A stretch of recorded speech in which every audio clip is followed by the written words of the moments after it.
Eu só quero te dizer, em todo aquele momento, eu acompanhei a história, se você falar da tua homossexualidade, e eu achei...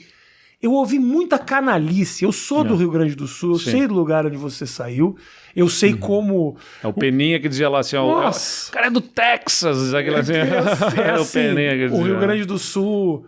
Ele é... Pô, eu vim de lá, minha educação toda, minha cabeça abriu muito quando eu cheguei em São Paulo, porque eu começo a ver as coisas de uma outra forma. E você ter feito isso da maneira que ter feito e publicamente, independente de qualquer crítica que você recebe, não, porque votou no Bolsonaro, eu sei que é um movimento dificílimo naquele lugar e foi do caralho isso. Obrigado. Não, não foi uma pergunta, mas eu vou colocar, acho que é importante dizer sobre isso, né?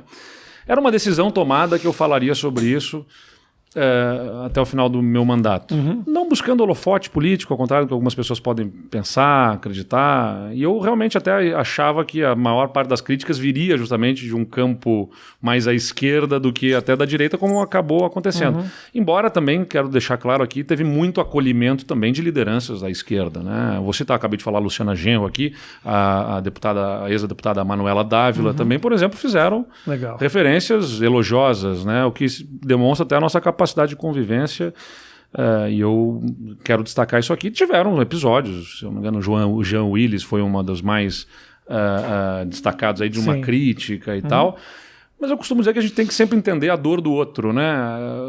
A empatia é isso. O cara...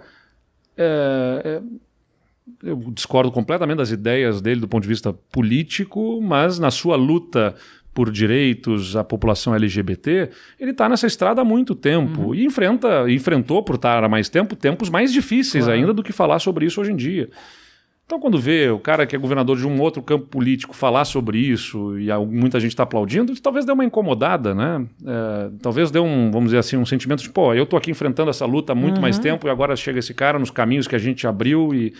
Então, muito obrigado a todos aqueles que abriram caminhos para que a gente chegue aqui, independentemente da sua posição política. Independente de te apoiar politicamente ou não.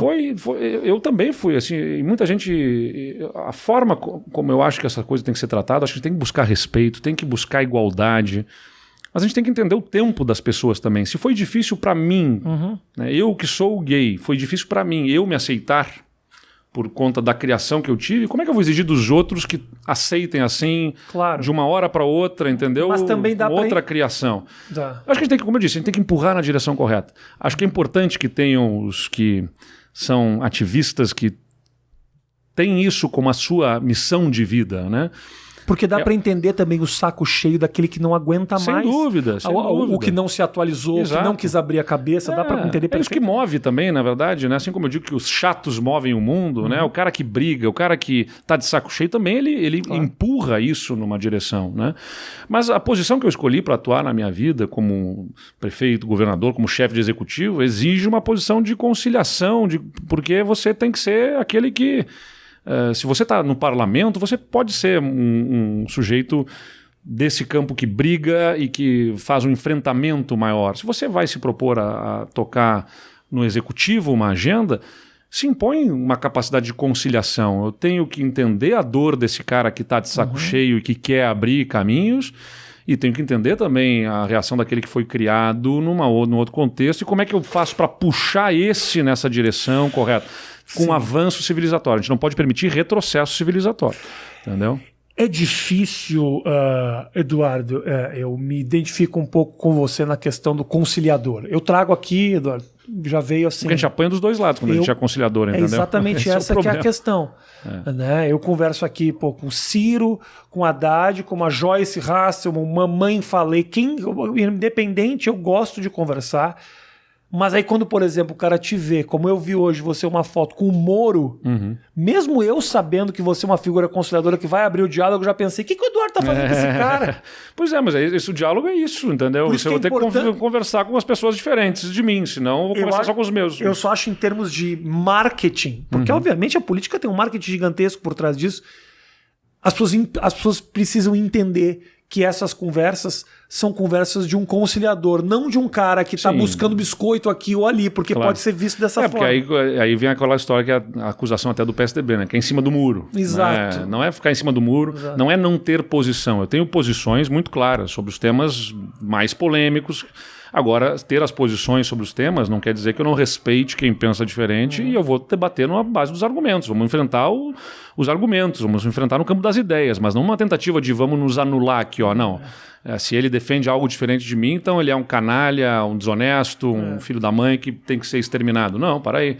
Vamos tentar caminhar nessa direção. E bom, só para terminar, né, aí falar sobre a minha vida pessoal, eu já pretendia falar abertamente sobre isso porque eu acho que eu consegui tantas conquistas na minha vida política, na minha vida pública. Eu achava que era importante dar essa contribuição também para mostrar, não para ganhar holofotes, mas... Puxa, é bacana de ver, eu recebi muitos relatos de muita gente que me disse, esses dias recebi um até na função das prévias, um dos nossos colaboradores me mandou a mensagem que um dos eleitores das prévias do PSTB, um militante, enfim, tinha mandado depois de eu ter perdido as prévias, uma mensagem de, poxa, triste que tinha perdido, mas ele disse, mas eu quero que você faça chegar essa mensagem no Eduardo, porque a minha filha se declarou homossexual. E era uma coisa muito difícil para mim aceitar, eu tinha uma dificuldade de entender e aceitar isso. E olhar o Eduardo na posição que está, declarar a sua homossexualidade, foi uma coisa que me ajudou a entender que isso não tem a ver com caráter, não tem a ver com capacidade de ninguém, né? E me fez me entender com a minha filha numa condição muito melhor.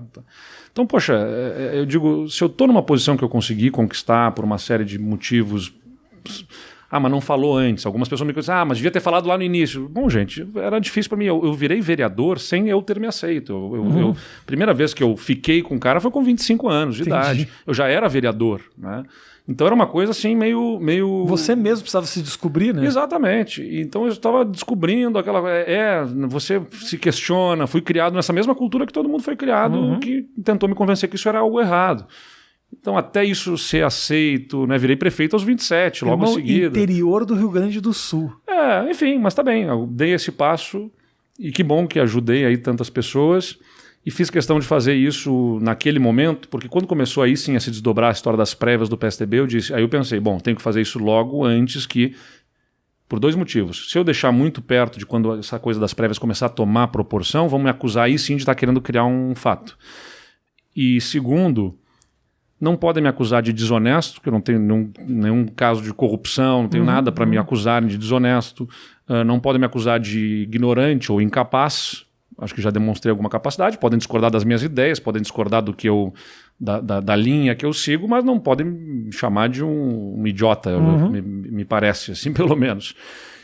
Então eu tenho certeza, eles vão sempre querer pegar de que eu tenho algo a esconder, né? E ficavam aquelas piadinhas e tal. Meu namorado não é do Rio Grande do Sul, então naturalmente, já antes, quando eu era prefeito, eu namorava também alguém que era fora do Rio Grande do Sul. Mas e agora também... piadinhas que você ouvia no dia a dia? Eu sabia que falava, como é de fora... Venho final de semana para São Paulo, né? Não todos, mas eventualmente, com alguma frequência, para nos encontrarmos, enfim.